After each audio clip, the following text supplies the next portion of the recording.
नमस्कार दोस्तों, इस वीडियो में और इस तरह के अन्य वीडियो में इस YouTube चैनल एम कलेक्टर पर हम आधुनिक भारत के इतिहास के बारे में चर्चा करेंगे। हम एक एपिसोड के माध्यम से, लगातार एपिसोड के माध्यम से हम भारत के इतिहास को कहानी के माध्यम से पढ़ेंगे। जैसा कि आप देखते हैं, हम बचपन में सुनते आए हैं, बचपन से हम जिन जिन कहानियों को पढ़ा है वो हमें अच्छे से याद नहीं है। हम फिल्में देखते हैं, वो हमें अच्छे से याद हो जाती हैं, क्योंकि हम उनको एक एपिसोड के माध्यम से सीक्वेंस में और कहानी के जरिए और पूरे रुचि के साथ पढ़ते हैं। तो दोस्तों, हमने भी सोचा है कि हम हिस्ट्री को कुछ इस तरह से पढ़ेंगे कि आपके लिए, खास करके आईएएस और आरएएस जो स्टेट पीसीएस होती हैं, उनके मेंस में लिखने के लिए आपके पास दिमाग में काफ़ी मटेरियल हो, यानी आपके पास ये पक्का हो कि ये चीज़ें हैं जो इस समय हो रही थी। वहाँ आपको फैक्ट जो जोड़ने हैं वो फिर आप बाद में जोड़ लेना, और यहाँ हम अन्य वीडियोज़ के माध्यम से अलग अलग फैक्ट भी बताएंगे। तो हम, ये पहला वीडियो है। इस वीडियो के बाद हम निरंतर इसमें अच्छे से अच्छा इसको और बनाने का प्रयास करेंगे। हम अच्छे संसाधनों का प्रयोग करके इसको और अच्छे ढंग से बनाएंगे, अगर अच्छा रिस्पॉन्स रहा तो दोस्तों, अगर आपको ये पसंद आता है तो आप इस चैनल से जुड़ जाइए। और हम देखते हैं कि ज़्यादातर बच्चे हैं वो इसे पसंद करते हैं, वो कहानियों के माध्यम से हिस्ट्री को पढ़ना पसंद करते हैं। उसके बाद में वो जानना पसंद करते हैं किस तरह से घटनाएं घट रही थी, किस तरह से लोग महत्वपूर्ण भूमिकाएं निभा रहे थे, संस्थाएं किस तरह की थी, किस तरह से समाज बदल रहा था, किस तरह से जो दूसरी चीज़ें हैं वो घट रही थी। तो इस वीडियो में हम, जैसे कि आपके सिलेबस में भी है कि आधुनिक भारत का इतिहास जो है वो शुरू होता है यूरोपियों के आगमन से, यानी 1600 के आसपास से हम आधुनिक भारत के इतिहास को शुरू मानते हैं। बहुत सारी एग्जाम्स हैं, उसमें 1757 का जो प्लासी का युद्ध है उसके बाद से आधुनिक भारत के इतिहास को शुरुआत माना जाता है। बहुत सारे इतिहासकार ऐसा मानते हैं कि प्लासी का युद्ध और बक्सर का जो युद्ध होता है उसके बाद से आधुनिक भारत का इतिहास शुरू होता है। लेकिन हम इसको और थोड़ा सा पीछे से पढ़ेंगे। हम पढ़ेंगे कि ये लोग आए ही क्यों, वो कौन सी घटनाएं घट रही थी कि अंग्रेजों ने यहाँ न सिर्फ वो आए बल्कि उन्हें पनपने का अवसर मिला। यानी कि भारत में एक पूरी तरह से स्टेबल मुगल साम्राज्य था। मुगल साम्राज्य क्यों धराशायी हो गया, हम उन कारणों को भी जानने का प्रयास करेंगे। तो हम शुरुआत यहीं से करते हैं कि जहां मिडिवल हिस्ट्री पूरी होती है, हम उसकी जड़ से ही आपके आधुनिक भारत के इतिहास को शुरू करेंगे और अंत तक वहां तक लेके जाएंगे, यानी आज तक लेकर आएंगे। तो दोस्तों, सबसे पहले हम जानते हैं कि 1707 में औरंगजेब की मृत्यु तक लगभग मुगल साम्राज्य अपनी ऊंचाइयों पर था। उसके बाद जैसे ही औरंगजेब की मृत्यु होती है तो उसके बाद से मुगल साम्राज्य धराशायी होने लगता है। और देखते देखते न सिर्फ जिस तरह से उनके जो शासक हैं वो बदलते हैं, बल्कि उनका जो क्षेत्र है उस पर दूसरे लोग आधिपत्य जमाने लग जाते हैं। और धीरे धीरे हम देखते हैं कि मुगल साम्राज्य कई हिस्सों में बंट चुका है, और बहुत सारे जो उनके अपने ही कुलीन वर्ग के लोग थे, सरदार थे, उन्होंने अलग अलग क्षेत्रों में अपने आप को स्वतंत्र घोषित कर दिया और साम्राज्य में अपने आप को स्टेबल कर लिया। लेकिन हम देखते हैं कि अगर वो लोग एकदम से स्टेबल हो जाते, उनमें से कोई ऐसा होता जो मुगल साम्राज्य का स्थान ले लेता, यानी कोई भी ऐसा होता जो दिल्ली के शून्य को भर सकता, तो हम मानते कि कोई अन्य उस शून्य को भरने नहीं आता। मुगल साम्राज्य के साथ में यही हुआ। मुगल साम्राज्य क्यों धराशायी हुआ ये हम मिडिवल में ज़्यादा पढ़ेंगे, यहाँ हम थोड़ी थोड़ी चर्चा करेंगे। जैसे अगर आपके पास ऐसे प्रश्न आते हैं तो आप उनका क्या जवाब देंगे? तो पहला सवाल ये उठता है कि क्या उनके जो आगे के शासक हुए वो क्या योग्य नहीं थे? तो ये भी एक कारण होता है कि जैसे ही 1707 के बाद में औरंगजेब की मृत्यु होती है, हम देखते हैं कि जो वहाँ उनके जो शासक हैं वो एक के बाद एक ऐसे शासक आते हैं जिन्हें ऐसी संज्ञाएं हम दे सकते हैं कि जो पूरी तरह से निकम्मे शासक थे, बल्कि उनको किसी को लंपट मूर्ख कहा गया, किसी को निकम्मा कहा गया। एक के तो रंगीला लगता था, मोहम्मद शाह रंगीला। सबसे पहले हम औरंगजेब के शासनकाल को देखेंगे कि उस दौरान क्या हो रहा था। उसकी जो धार्मिक असहिष्णुता की नीतियाँ थी उसको हम देखेंगे। उसकी जो राजनीतिक रूप से दूरदर्शिता भरी नीतियाँ थी कि वो जहाँ एक तरफ अकबर ने किया था कि वो राजपूतों से उसने संधि कर ली थी, अन्य जो शासक थे उससे उन्होंने संधि कर ली थी वहाँ, जबकि औरंगजेब लगातार मराठों से जूझता रहा, अपने सैनिक, अपने आर्थिक रूप से जो संसाधन है उनको वो खर्च करता रहा, और वो जीत भी नहीं पाया। वो समझ नहीं पाया कि वो इनसे जीत नहीं पाएगा, क्योंकि संसार की व्यवस्था ऐसी नहीं थी कि एक एकीकृत राज्य दिया जा सके। इतने बड़े क्षेत्र पर एकीकृत दिल्ली से शासन करना असंभव था, ये बात वो औरंगजेब समझ नहीं पाया। तो ये एक कारण हम देख सकते हैं कि जहाँ उसने धार्मिक रूप से हिंदुओं के प्रति जो मंदिरों को तोड़ना हो गया, उनके प्रति एक असहिष्णुता भरी नीतियाँ हो गई। निजी जीवन में भले ही वो नैतिक रूप से उसका आचरण ऐसा था कि उसे जिंदा पीर कहा जाता था, निजी जीवन में वो उच्च नैतिक दर्जे वाला व्यक्ति था, लेकिन धार्मिक रूप से वो बहुत ही इस तरह का उसका नज़रिया हमें देखने को मिलता है कि अकबर का एक शासन देखते हैं जहाँ उसने हिंदुओं को उच्च स्थान प्रदान किया, हिंदुओं को से संबंधित जो प्रतिबंध थे उसको हटाया, जजिया को समाप्त किया था उसने, और जो हिंदू थे उनको नवरत्न, जो उसमें अधिकतर हिंदू ही थे, वहाँ औरंगजेब ने जजिया को लागू किया था, मंदिरों को तोड़ा था और दूसरी चीज़ें थी। राजनीतिक रूप से जहाँ अकबर ने राजपूतों के साथ वैवाहिक संबंध स्थापित करके उन्हें शांत किया था, उनके साथ उसने जूझने की बजाय मित्रता का संबंध स्थापित किया, उन्हें अपने राज दरबार में ऊंचा स्थान दिया। बल्कि औरंगजेब ने इस तरह से अपने आप को मराठों के साथ वो जोड़ नहीं पाया, वो राजपूतों के साथ भी अपने उस जो रिश्ता है उस रिश्ते को वो आगे बढ़ा नहीं पाया, और राजपूतों ने भी निश्चित रूप से उसे अपनी शान के खिलाफ इन चीज़ों को लिया, और वो लगातार राजपूतों से भी जूझता रहा, और वो इनसे किसी से औरंगजेब जीत नहीं पाया।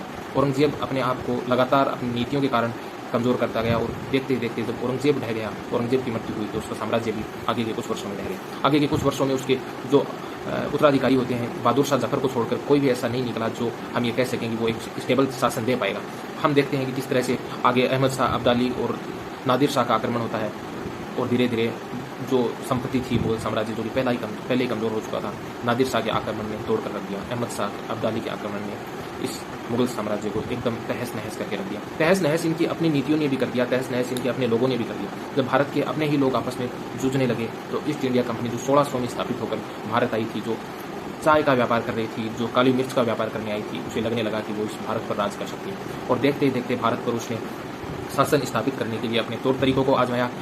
जहां मुगल साम्राज्य टूट गया था, उसके जो संबंधित जो क्षेत्र थे, उन क्षेत्र में जो उनके कुलीन थे, उन्होंने अपने आप को स्वतंत्र घोषित करके छोटे छोटे राज्य स्थापित कर लिए थे। उन छोटे छोटे राज्यों में अलग कुछ नहीं था, वही मुगलों के जो उत्तराधिकारियों की जंग हुआ करती थी, उसी तरह से इनकी जंग होने लगी। जब दो लोगों की जंग होती दिखाई जाती, तो सबसे ज़्यादा जो फायदा उठाता वो था अंग्रेज।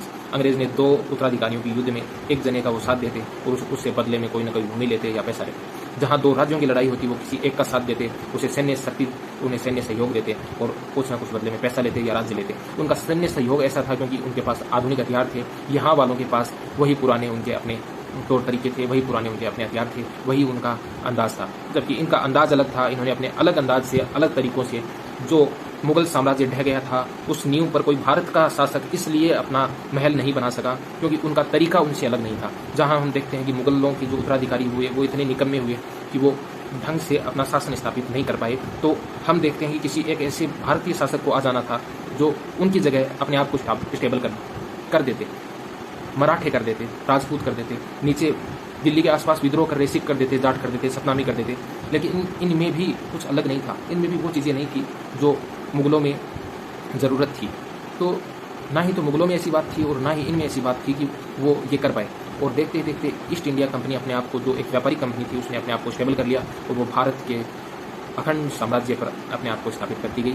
उसने जो नीतियाँ अपनाई वो धीरे धीरे ऐसी नीतियाँ थी कि उसने साम्राज्य को कमज़ोर किया, उसने समाज को कमज़ोर किया और उसने हमारे आर्थिक जो ताने बाने हैं, साम्राज्य है, समाज है, हमारा जो आर्थिक ढांचा है, उस सब को उसने तहस नहस करके अपने आप को इंग्लैंड के फायदे के लिए स्थापित कर दिया। और भारत में इससे जो बुरा हुआ वो शायद कभी नहीं हुआ। कुछ इतिहासकार मानते हैं कि ये एक अच्छी चीज़ हुई। निश्चित रूप से उन जो चीज़ें हो रही थी मध्यकाल में, उनको बदलना ही था।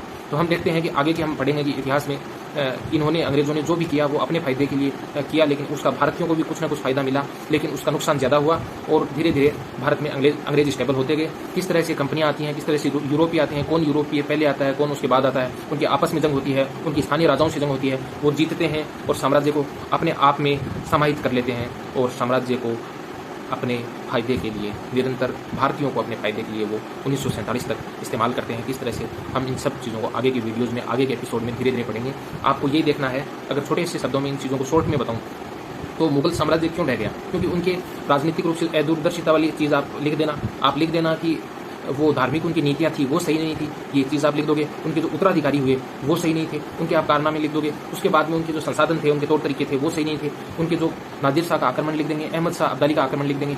एक आप भूमि राजस्व से संबंधित जो उनका एक ही खेती पर उनका टिका हुआ जो आय का स्रोत था उसको लिख देंगे कि किस तरह से जब औरंगजेब की मृत्यु के बाद में इजारा प्रथा काफ़ी तेज़ी से बढ़ी, तो इजारेदार को वो लोग एक सबसे ज़्यादा जो ऊँची बोली लगाता उसको इजारेदार बना देते। अब उसको पूरे अधिकार होते हैं कि वो किसानों से कितना भी धन वसूल सकता था। और देखते देखते हालत ये हो गई कि बहुत सारे किसान ही थे, वो अपनी ज़मीन ही छोड़ने लगे कि इससे अच्छा है कि हम ज़मीन ही दे देंगे, इतना तो ज़्यादा कर हो गया है। तो उनका आय का स्रोत कम होता गया। जहाँ हम देखते हैं कि उस समय विश्व की तुलना में भारत में, क्योंकि मुगल साम्राज्य बड़ा था तो इसके उद्योग भी जो भी थे पुराने थे, लेकिन वो स्थापित थे और वो पुरानी विश्व व्यवस्था के हिसाब से, उनकी गुणवत्ता के हिसाब से, मात्रा के हिसाब से काफ़ी अच्छे थे। भारत में काफ़ी धन आया करता था। भारत में अलग अलग जो व्यापार का माध्यम था, अलग अलग चीज़ों का व्यापार हुआ करता था, वो सारा धीरे धीरे, क्योंकि राजनीतिक व्यवस्था चरमरा गई, सामाजिक व्यवस्था चरमरा गई, तो ये व्यवस्था भी धीरे धीरे चरमराने लगी। और इस व्यवस्था का सबसे ज़्यादा जो फायदा है वो थे अंग्रेज। उन्होंने इन सब व्यवस्थाओं को अपने हक में कर लिया और धीरे धीरे उन्होंने एक एक संस्था को अपने पक्ष में मोड़ लिया। इस तरह से उन्होंने जो यहाँ के उद्योग थे उनको नष्ट किया और अपने उद्योग स्थापित किए अपने उनके, क्योंकि वो यूरोपीय जो थे वो संसार की दृष्टि से, औद्योगिक दृष्टि से वो हमसे आगे। क्या कारण था कि जहाँ अंग्रेज इतनी दूर से आकर स्थापित हो गए, वहाँ भारत के अपने लोग उस मुगल साम्राज्य को अपने आप से प्रतिस्थापित नहीं कर सके। यानी मुगल साम्राज्य जैसे ढह गया था, ढह रहा था, तो उस ढहते मुगल साम्राज्य पर अगर दावा क्या किसी ने नहीं किया गया, भारत के जो लोग थे, जो एक तरफ हम मराठा देखते हैं, छोटे छोटे अन्य राज्य थे वो हम देखते हैं, राजपूत देखते हैं, वहाँ सिख विद्रोह कर रहे थे, जाट सतनामी ये विद्रोह कर रहे थे, बुंदेला ये जब विद्रोह कर रहे थे तो इन सब में कोई ऐसा नहीं था क्या जो उस शासन को संभाल सकता था। लेकिन समस्या ये थी कि ये लोग आपस में इतना उलझे हुए थे कि इन्हें इतने राष्ट्रीय चरित्र में चीज़ों को देखने का अवसर ही नहीं मिला। वहाँ उस समय की जनता भी चीज़ों को राष्ट्रीय चरित्र में नहीं देखती थी। उन्हें ज़्यादा मतलब नहीं था कि कौन उन पर शासन कर रहा है, उन्हें केवल इतना मतलब था कि उन्हें खेती में काम करना है और जो कर है वो चुकाना है, उन्हें इससे ज़्यादा मतलब नहीं था। जितने भी लोग थे उनका ये मानना था कि जो सुरक्षा से संबंधित जिम्मेदारियाँ हैं वो भी उनकी अपनी नहीं है, वो भी राजा की हैं। उनका एक भारत के रूप में भारतीय उस उपमहाद्वीप को देखने का उनका नजरिया ही नहीं था। और होता भी कैसे, जिस तरह से व्यवस्थाएं थी तो वो निश्चित रूप से राजनीतिक रूप से इतनी उलझी हुई थी कि इतने टुकड़ों में ये बटा हुआ था। अलग अलग न जाने कितने राज्य, कितनी रियासतें स्थापित थी और उन रियासतों में सबके अपने अपने स्वार्थ थे। किसी का भी राष्ट्रीय चरित्र के रूप में कोई अपना एक हित था ही नहीं, तो इस ओर बढ़ने का सवाल ही नहीं था। तो हम देखते हैं कि इंग्लैंड से जो कंपनी आई वो आधुनिक रूप से सुसज्जित हथियारों से लैस, उनके पास सारे संसाधन थे, आधुनिक रूप से सुसज्जित उनकी सेना थी, उनके अन्य हथियार थे, उनके तौर तरीके हमसे इतने अलग थे। और जो भारत के लोग जो मुगल साम्राज्य की उस नींव पर अपना मकान बनाना चाह रहे थे, उनके तरीके जो थे वो बिल्कुल सेम ही थे। वो आपस में उसी तरीके से लड़ते थे, उनकी सेना भी बिल्कुल वैसी थी, उनके हथियार भी बिल्कुल वैसे ही थे और उनके तरीकों ने उन्हें इस ओर पहुंचने नहीं दिया जहां इतनी दूर से कोई कंपनी आकर अपने आप को वहां स्थापित कर लेती है। हम देखते हैं कि एक कंपनी जो काली मिर्च के उद्देश्य से सबसे पहले भारत में आती है, काली मिर्च का व्यापार करना चाहती है, चाय का व्यापार करती है, वो धीरे धीरे भारत के शासन पर इस कदर हावी होने लगती है कि वह मुगल राजा जो है उसको वो अपने अंडर में ले आती है। और लास्ट में तो हम देखते हैं कि वो मुगल शासक को पेंशन देकर बिठा देती है और उससे जो भी फरमान है वो हासिल कर लेती है। और एक तरफ मुकुटा होता है मुगल साम्राज्य के शासक का और कार्य कर रही होती है कंपनी। और इस तरह से उन्होंने अपने आप को आर्थिक रूप से सशक्त बनाया। दूसरी ओर आर्थिक रूप से कमजोर होते मुगल साम्राज्य के पास अब कुछ बचा ही नहीं था। उनके पास जो आर्थिक संसाधन थे, उनके जो उद्योग थे वो पुराने थे। यूरोपियों के पास जो उद्योग थे वो विज्ञान के आधार पर आधारित थे। उनके पास संचार की नई व्यवस्थाएं थी, यहाँ इनके पास संचार की व्यवस्थाएं नहीं थी। उनके हथियार थे वो पुरातन थे, इनके हथियार आधुनिक थे और इनका जो तरीका था वो भी अलग था, अंदाज अलग था। और इन्होंने अपने आप को एक अलग तरीके से इन कमियों को देख करके, इन कमियों का फायदा उठा करके अपने आप को स्थापित किया। जब ये लोग आपस में लड़ रहे थे तो वो लोग अपने आप को मजबूती के साथ इनमें से जो भी एक उनकी बातों में आता उसी को अपनी बातों में लेते और बातों में लेकर उसे ना सिर्फ वो अपना फायदा लेते बल्कि वो उसके साथ भी मनचाहा अपने आप को जो था रिश्ता वो निभाते। जैसा कि हम बंगाल के बारे में देखेंगे कि किस तरह से उन्होंने बंगाल में सत्ता अपने आप को वहाँ स्थापित किया, मुकुटा किसी और को बनाया, राजा किसी और को बनाया, अधिकार खुद ले लिए।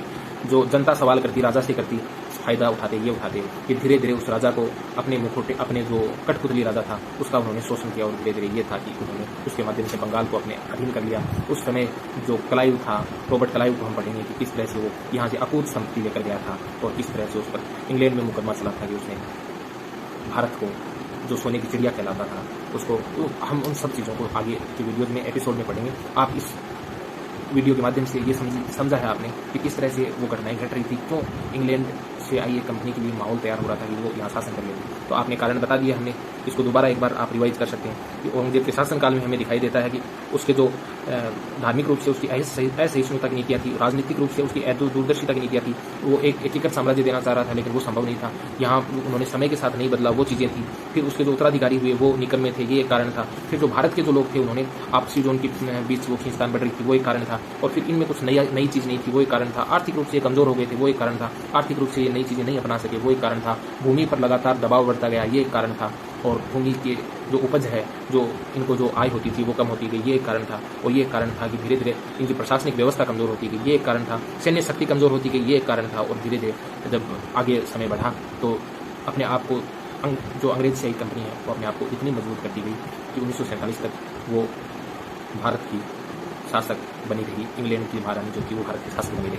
हम देखेंगे आगे की वीडियोज़ में कि मराठा का उदय पढ़ेंगे, हम मराठा का अंत पढ़ेंगे, मराठा और जो मुगल साम्राज्य है इनके बीच का रिश्ता पढ़ेंगे। उसके बाद में जो इंग्लैंड से आई जो यूरोपीय कंपनियां हैं, यूरोपीय कंपनी जो है अलग अलग, और इंग्लैंड से आई कंपनी है, डच है, फ्रेंच है, इन सबको पढ़ेंगे। और फिर इनमें कौन पहले आया, कौन इनमें से बच सका, कौन कौन इनमें बीच में आपस में लड़ाइयाँ हुई, उन लड़ाइयों की तारीखों से ज़्यादा क्यों लड़ाइयाँ हुई ये हम ध्यान देंगे और क्यों आगे भारत में इस तरह से घटनाएं घटी। हम देखते हैं कि औरंगजेब की मृत्यु के बाद इजारा प्रथा काफ़ी तेजी से बढ़ी। इजारा प्रथा ये थी कि किसी भू राजस्व के लिए बोली लगाई जाती थी, किसी क्षेत्र के भू राजस्व के लिए, और जो सबसे ज़्यादा की बोली लगाता उससे वो अधिकार दे दिए जाते। अब उसे पूरे अधिकार थे कि वो किसानों से कितनी भी रकम वसूल सकता है। उसे तो वो फिक्स रकम जो है वो मुगल साम्राज्य को शासक को देनी होती थी और बाद में वो कितनी भी रकम वसूल लेता। तो वो चाहता कि वो ज़्यादा से ज़्यादा वसूल करे और इसलिए किसानों पर दबाव बढ़ता गया और देखते ही देखते किसान इतने कमज़ोर होते गए कि हमें दिल्ली के आसपास के विद्रोहों से पता चलता है कि किस तरह से जाट, सतनामी, सिख ये सब और जो दूसरे किसान थे वो मुगल साम्राज्य के विरुद्ध एक खुला आंदोलन छेड़ देते हैं, क्योंकि मुगल साम्राज्य में खाने को केवल ये था कि भूमि थी और भूमि से उपजाने वाला जो किसान था उसे वो उन्होंने इतना त्रस्त कर दिया था कि अब उनके पास इसके अलावा कुछ बचा ही नहीं था कि वो जो अपनी छोटी सी ज़मीन थी उसको वो दे देते। तो आगे देखते हैं कि जब वो कर नहीं दे पाए तो उन्होंने अपनी ज़मीनें ही दे दी। और दूसरी ओर जब मुगल साम्राज्य के सारे संसाधन खत्म होते गए तो उन्होंने भी अपने आप को जो खर्चा है उसको कम करने का प्रयास किया। जहाँ एक और कुलीन लगातार खर्चा कर रहे थे, आलीशान जीवन जी रहे थे और उत्पादन उनका बिल्कुल जीरो था, तो यहाँ हम देखते हैं कि मुगल साम्राज्य अपनी सैन्य खर्च में कटौती कर देता है और जैसे सैन्य खर्च में कटौती होती है उनका शासन और कमजोर होता जाता है। सैन्य खर्च में हम देखते हैं कि जहाँ शाहजहाँ के समय, अकबर के समय, औरंगजेब के समय उनकी एक बड़ी सेना हुआ करती थी, वहाँ कुछ लोगों को जो उनके अपने कुलीन थे उनको एक निश्चित संख्या में घुड़सवार, पैदल सवार ये रखने होते थे। अब आगे जाकर इन्होंने उसमें कटौतियाँ शुरू कर दी, बल्कि उनसे भी वो रखे ही।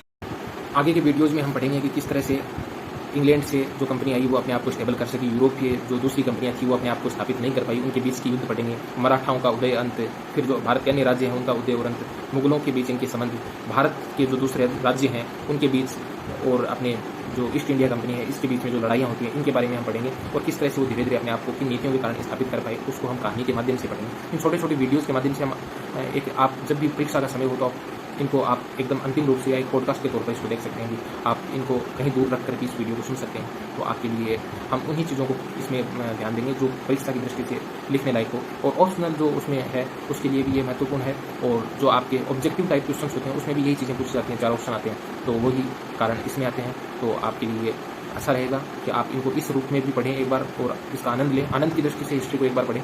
और अगर आपको वीडियो पसंद आया हो तो आप इसको शेयर करें, लाइक जरूर करें, सब्सक्राइब चैनल को अवश्य करें क्योंकि आगे की वीडियोज यहीं एपिसोड के माध्यम से डाले जाएंगे और अपने दोस्तों के साथ शेयर जरूर करें। अगर ठीक लगे तो आप कमेंट में बताइए, कमियां लगे तो वो आप बताइए। Thank you so much.